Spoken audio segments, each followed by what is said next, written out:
Alright, let's dive straight into this one.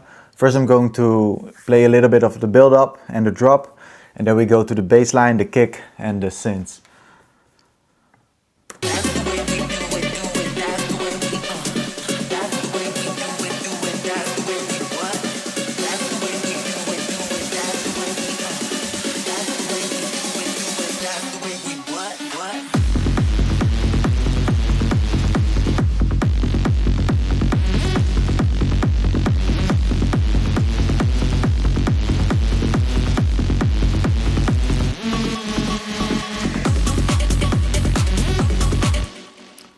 Alright, as you can hear, this is the build-up, a melody in the build-up, a big synth in the drop, and driving bass lines for the low end. First off, let's start with the bass line and the kick. Play it for you. Oh, actually, it's another bass line too, this one. Oh, this one also, by the way, and this one also. So as you can see, it's a lot of layers for the bass. Some I downloaded on Splice and then EQ'd it and also added a sidechain to it. And some are from my own packs also.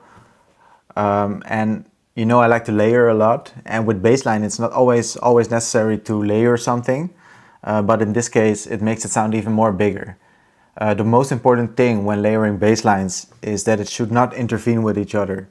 So for some bass lines I only use the mid part, so I use it as a mid bass because it makes it sound better and definitely not have multiple low ends and sub basses intervene with each other, because it can distort a lot if you listen to it. So in this case what I did, let's first start off with the kick. This is the kick.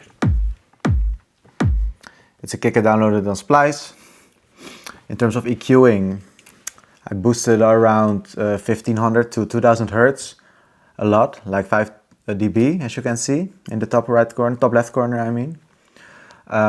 Then a little dip around 3000 Hertz, and also a little dip, like 1 or 2 dBs on the sub bass. Yeah, that's basically it for the kick. Then I added, of course, a top kick. Top kick sounds like this.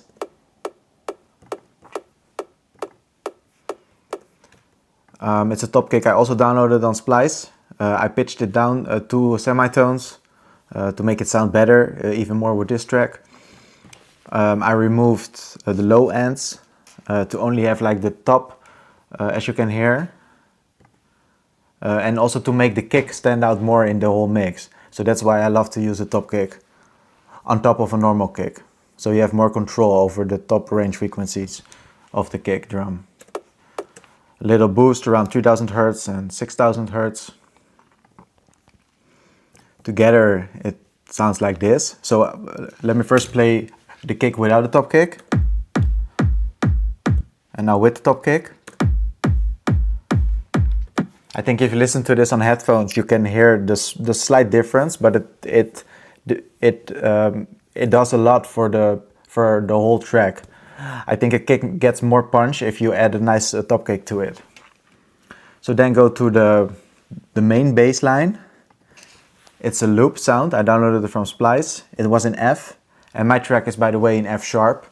So you double click on it and simply pitch it plus 100, as you can see in the top left corner, plus 100, because one semitone is 100 cents on the pitch wheel in FL Studio, and the whole octave is 1200 cents or 12 semitones, and go from F to F sharp, of course, is 1 semitone. So that's really basic music knowledge. In terms of EQing, this is the mix channel, bass line. I will show you how it sounds if I remove everything. So this is like the normal, how I downloaded the bass line.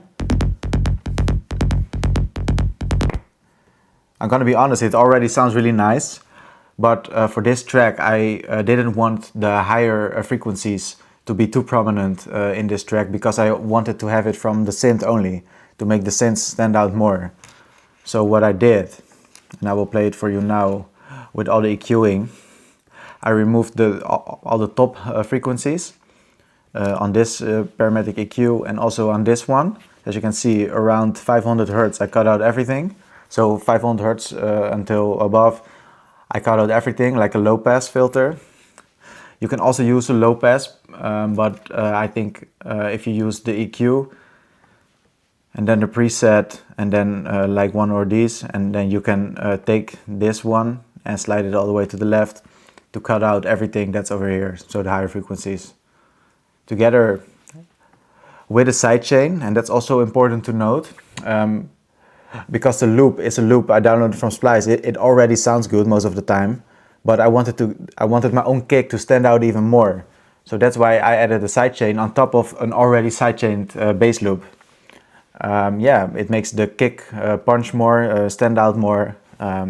Simple sidechain with this option on 100%. So this is how it sounds.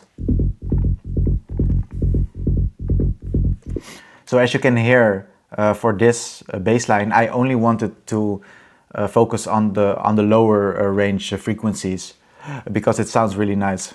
Together with the kick, it sounds like this.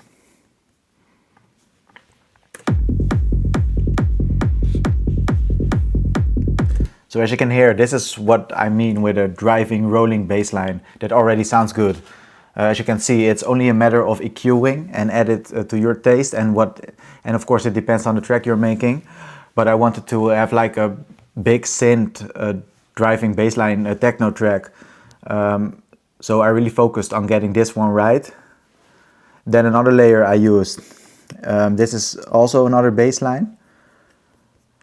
This is also from my sample pack. And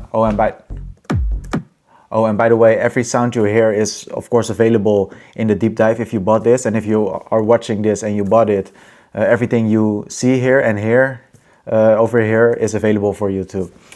This bass line is more like a bass line in between kicks. Yeah, to make it, yeah, how you say that? It's not really necessary all the time, but I think in this case, I thought it glued the track together really well. As you can see, I didn't even EQ it. I didn't do anything about it because it's already an EQ'd bass line from my sample pack. It's already also in F sharp, so I didn't have to pitch it. Together with the bass line, with the rolling bass line, it sounds like this. So it's really subtle, but it adds a lot. The volume is a little bit lower because I only wanted to hear it subtle. Then we go to the rolling bass line. I only use for the mid bass. To give it extra groove, you can hear. I cut out all the low end, so it doesn't intervene. This, by the way, also a sample from my sample pack, so I already EQ'd it, so you can use this one only as a mid rolling bass. It sounds like this. So as you can hear, it's not too loud, but together it sounds like this. So that's really nice. And then the last layer, I heard this one on Splice, and it was in D minor, I mean, sorry. So to go from D minor to F sharp, I pitched it down 800 semitones, 800 cents and 8 semitones. And that's because to go from D minor to F sharp is minus 8 semitones. So pitch wheel, in the top left corner, you can see minus 800. I think this bass line had a really nice low end in terms of it doesn't sound really mono. It had a little slight stereo feel to it, and it made my track sound bigger. So I added it to it. Yeah, just on a lower volume so you can hear it real subtle. Together with the other bass lines, I will play it for you with and without. So first without, it already sounds good. And now I will play it with.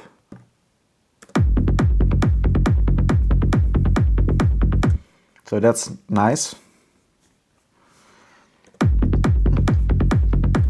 And if you watch my other tutorials before, you know, in a dance track, if you nail your bass line and your kick, you already have like the biggest part of the track. Because in a dance track, the low end and especially the kick and the bass is so important. So I really focus on this to get this right, and then add a big synth on top. So only like a few layers, and you already have most of your track. That gives your track the character it has. So yeah, this goes for the low end. So the kick and the bass.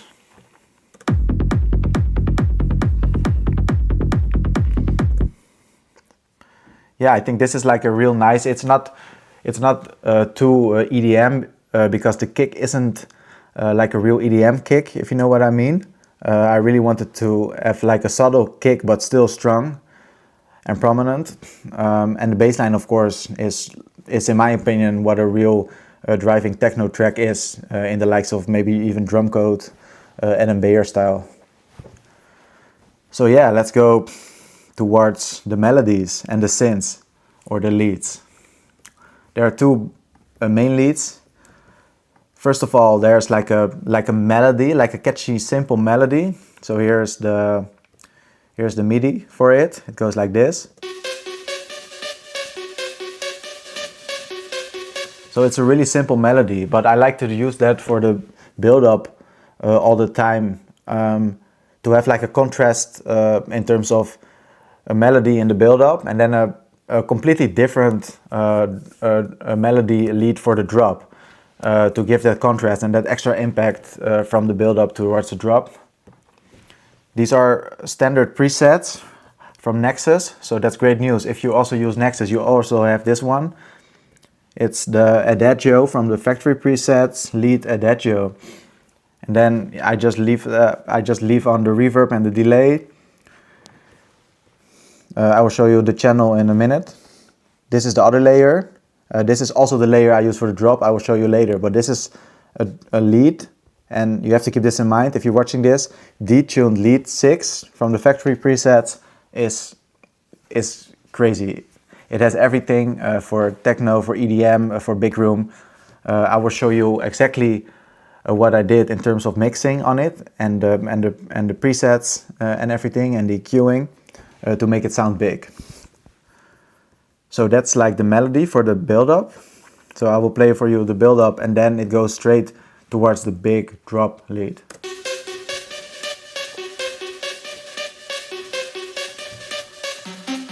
Also, you can hear this is like the same lead but one octave lower.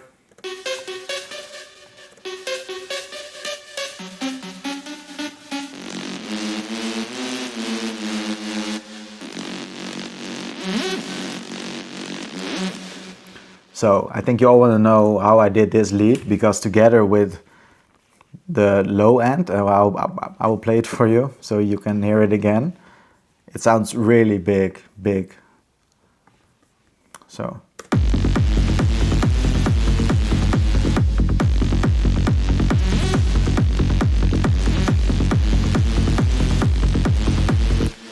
So yeah, let's go to the lead. The lead, again, if you are seeing this and you have Nexus, it's a standard preset. It's called detuned lead, as I said before, detuned lead number 6. What I did in terms of mixing, and also the melody I played you before from the build-up, is also on the same channel. It's not really necessary, but I thought it was easier for me to work. So this is the channel. It's lead, rave, synth drop. If you bought this, you also have the FLP. So you have, in fact, you also have the same mixing channel. So you can see exactly what I did. But let's look into it. An EQ on it, parametric EQ to cut out all the lower frequencies. Simple. A sidechain. This time not a 100%, but on 50%. Actually, it's 52, but I like to have a sidechain that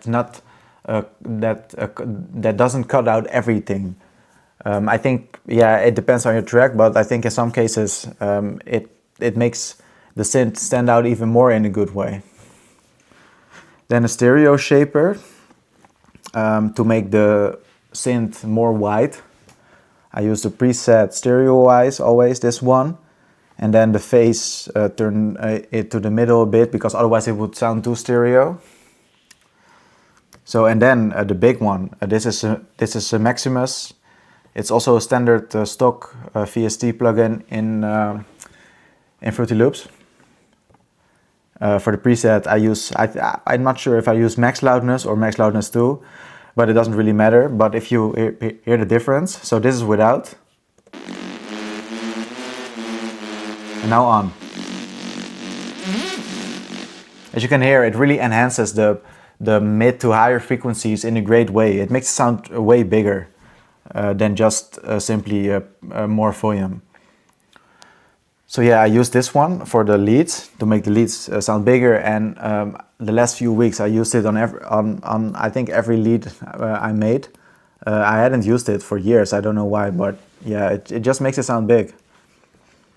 Then we go to the EQ. So I use two different EQs. One EQ, even though it's the same parametric EQ too, one is only for like a low pass or high pass, like this. So that's like the preset, and then one or two of these. Oops, whoa. And then go to the other EQ, and I use this one to boost some frequencies. So one I use to cut out frequencies, and this one I use to boost frequencies.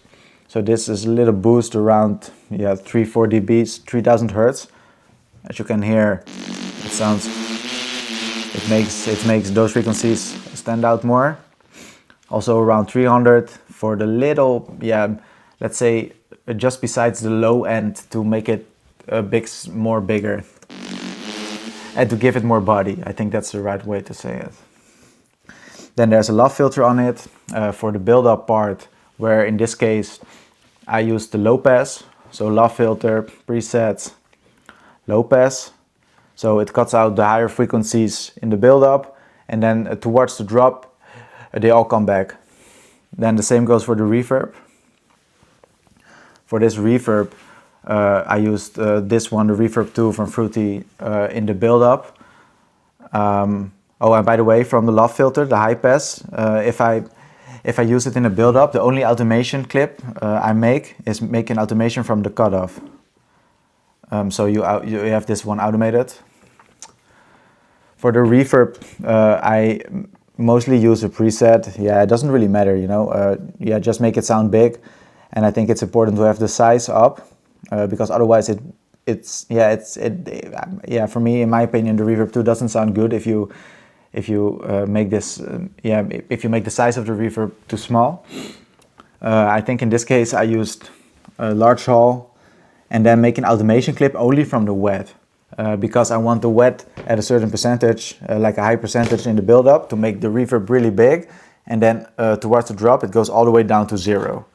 So here's the automation. Here you can see it. This is the automation.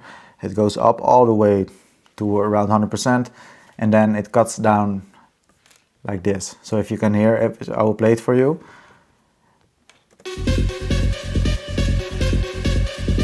Oh wait, I also hear the bass line. Here.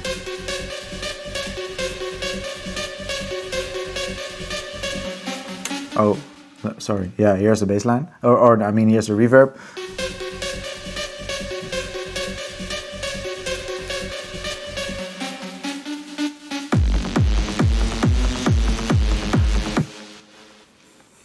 So yeah, that's in terms of EQing and like mixing for the synth. So now go to the synth. As I said, it's a standard preset from Nexus, but to get this sound in this way, this is what I did. So this is the melody.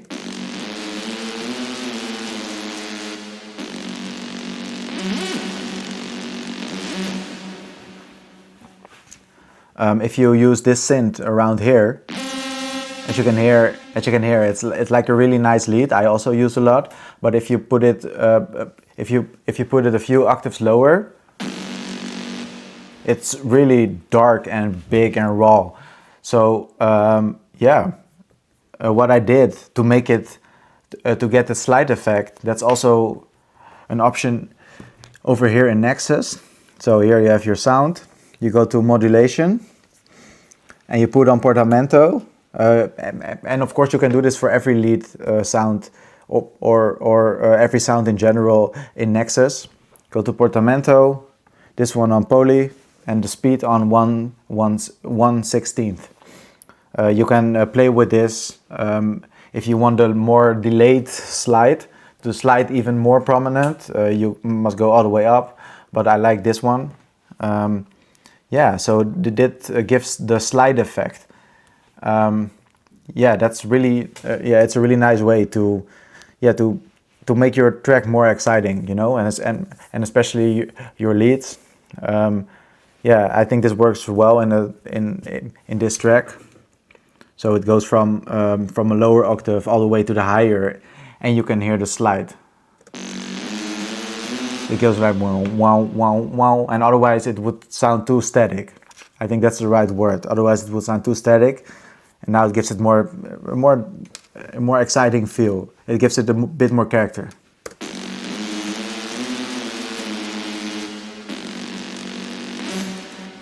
And how I made this melody, because right now you also have the melody if you're seeing this, this MIDI. It just, you know, play around with it. I think I first made it like this. You know, it's a simple melody, but I think it's catchy. And to give the more, and to give a bigger impact, I also like to, always like to use like a real low octave note. Yeah, and especially in a big in a big techno track like this, it gives a lot of, it gives a lot of impact.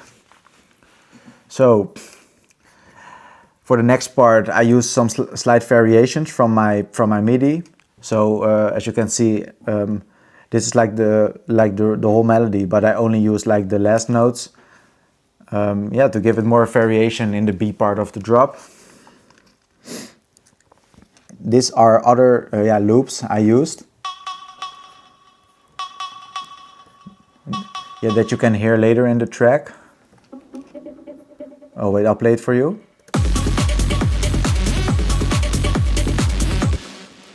So if I just play for you, as you can see, these are all loops, you know, like hi-hats, impacts,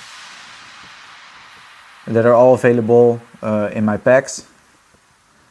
Some closed heads. So if I play it without a synth, you hear this one also. This is also a loop I found on Splice. It was in D sharp, and I added it to C sharp. Why to C sharp? That's minus 200 cents. C sharp works also really well with F sharp. F and C goes well, F sharp, C sharp goes well. If you want to know exactly what goes well, you should look at the mixed in key. It's like a chart, and you can see which tones work together well. Yeah, this one. Then also this one. These are like percussion loops I also find, and I always love to put percussion loops like this in the background. It gives so much groove and so much, I think a character to your track. If you add sounds like this, it fills up the space in a nice way. So I think that's a big trick I always use, and I know a lot of DJs also use to have, to fill up all the frequencies in your track in the right way. These are our rights. Then over here I go back towards the melody. So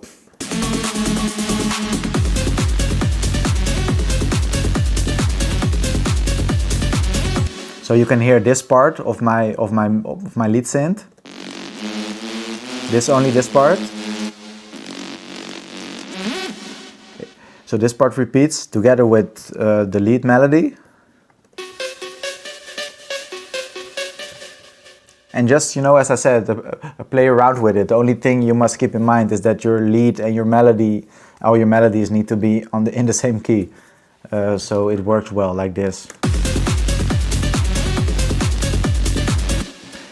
Yeah, this is also like a percussion loop. I found added in the same key or also in the same BPM, and you can use it. Here are some hi-hat loops that come in after the first part of the drop. Yeah, just some simple hi-hat loops. Then the vocal comes back, because I didn't show you the vocal, but it's a vocal I found on Splice, and I really loved it. I really liked. That's the way we do it, that's the way we, that's the way. It has, yeah, that's a really, I don't know, mysterious vibe to it. I like the way her voice sounds, so I really wanted to use it. So from the build-up, I of course used the vocal, and then the vocal is reintroduced after the first two parts of the drop. That's what I do most of the time, also to work towards the next break and build up again. In terms of EQing for the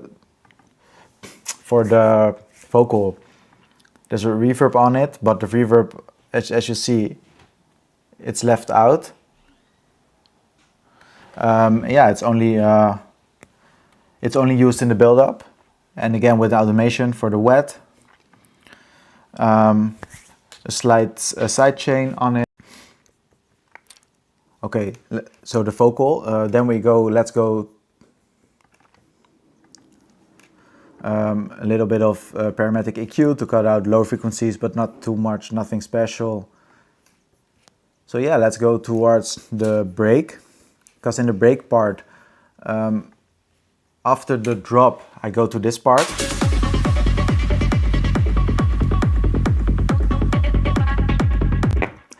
I think this is a nice part that is like an in-between part between the drop and the build-up. I just remove some hi-hats and some drums to make it sound more clean. Then we go towards the break.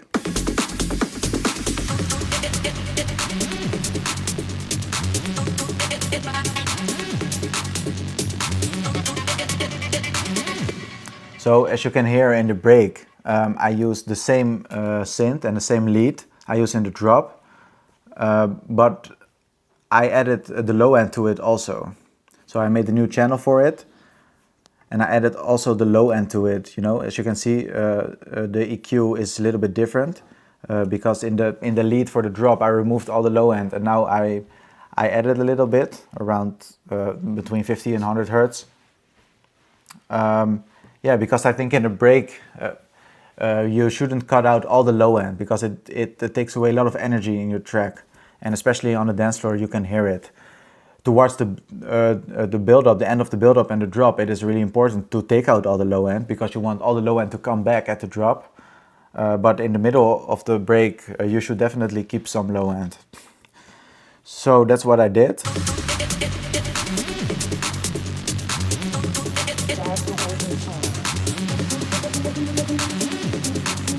So here you can hear I reintroduced the melody, but with a low-pass filter on it. That's this one. Low-pass filter on it, yeah, to build up towards the real build-up. So let's go to the build-up.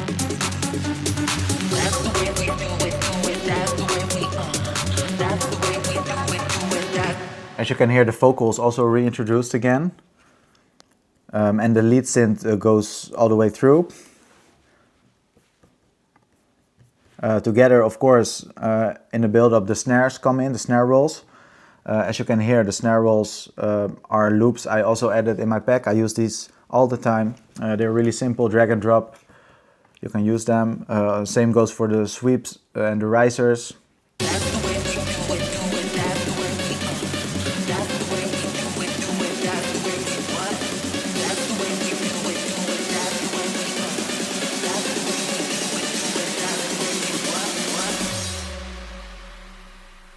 So for this part, I build up and then I go for complete silence. I think that can work really well in a track, especially on the dance floor.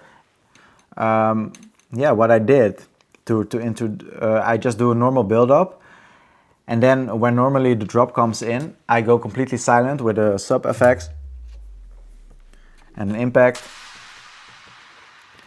and then I reintroduce the melody again. So let's go to this.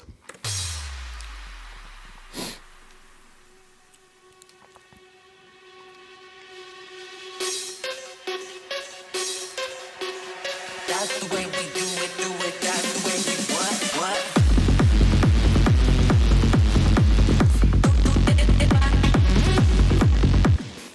So there you have the part again, and then of course with the drop, it's almost the same drop as the first part, but I added this sound also to it, and the heads come in a bit faster.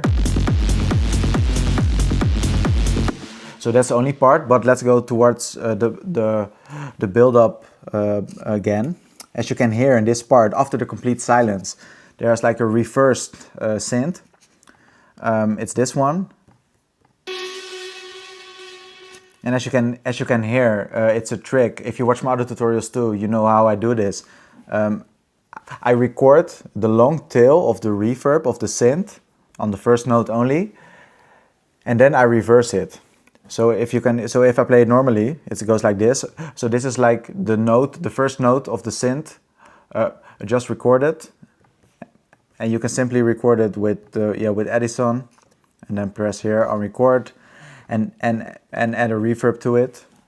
So basically, you just, as I said, you just record the long tail, the really long tail of the note you want the reversed effects to build towards. That's it basically. So as you can see, this is recorded. So it was only this note. Oh no, I mean this one. Sorry, this one. And that recorded, and then reverse.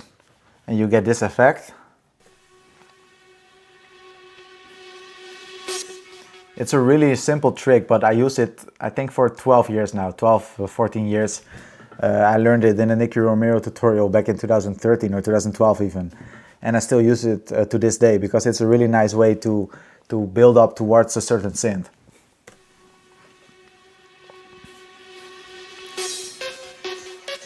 And here I'd like to introduce the melody already, but in a different way. You know this melody? So it's like the same melody, but a bit stretched out. And then dun dun dun dun. That's the way we do it, that's the way we what?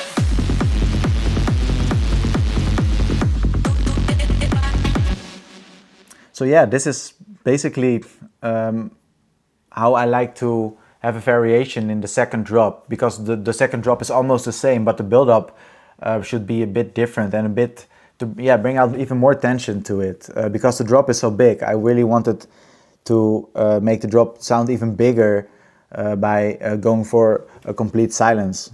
So that's what I did, and I also use this trick in my other tracks, like Make the Speakers Vibrate and Bass 1 2. If you watch that in my drop mastery blueprint, you know exactly how I also did this in these tracks. Yeah, it's a nice way to bring out even more tension. And then for the next parts, to bring out the outro and also the intro for the extended mix, is basically I copy and paste the whole first part of the drops, and then slowly start to remove things for the outro. So remove the synths, remove some hi-hats, and remove some drums. So yeah, you can close out the track slowly.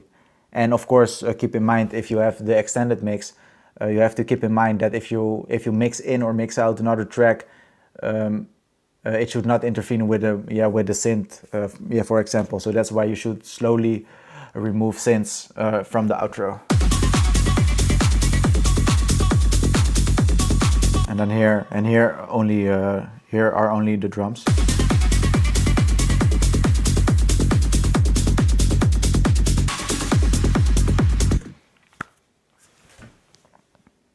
So yeah, guys, this was my how to make big room techno, peak time techno, rolling bassline techno. I don't know how to call it, but this was my tutorial. I think this is one of the best tutorials I did because it's one of the sickest tracks I made this year. If you have any questions, let me know, and keep checking out my releases. So yeah, thank you for watching, and I'll hopefully see you in the next one.